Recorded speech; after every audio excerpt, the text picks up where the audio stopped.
Psalms 23:1-6. The Lord is my shepherd, I shall not want. He maketh me to lie down in green pastures. He leads me beside the still waters. He restores my soul. He leads me in the paths of righteousness for his name's sake. Yea, though I walk through the valley of the shadow of death, I will fear no evil, for you are with me. Your rod and your staff, they comfort me. You prepare a table before me in the presence of my enemies.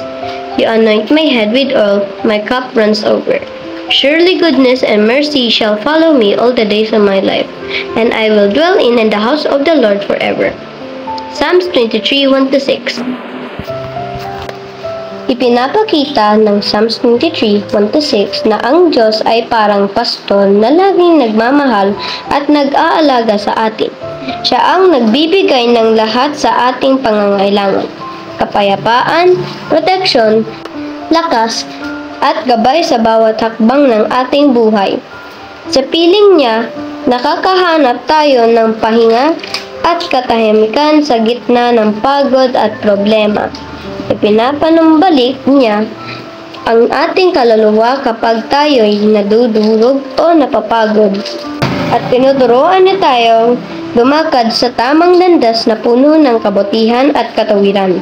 Kahit dumaan tayo sa pinakamadilim na sandali, sa mga takot at hamon ng buhay, hindi tayo nangangamba dahil kasama natin ang Diyos.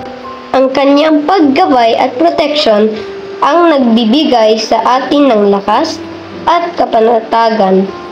Pinagpapala niya tayo kahit sa harap ng ating mga kaaway at pinapakita ang kanyang pagmamahal at pagkalinga sa bawat detalye ng ating buhay.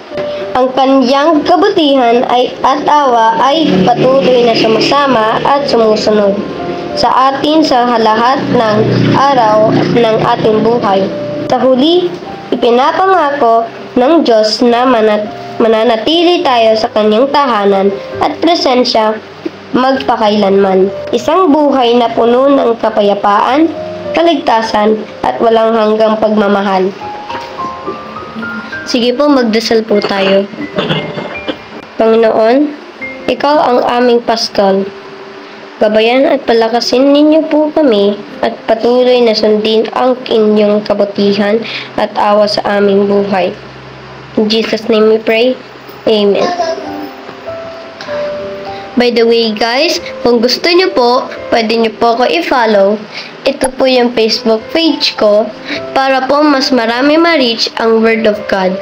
Thank you for your attention. God bless po!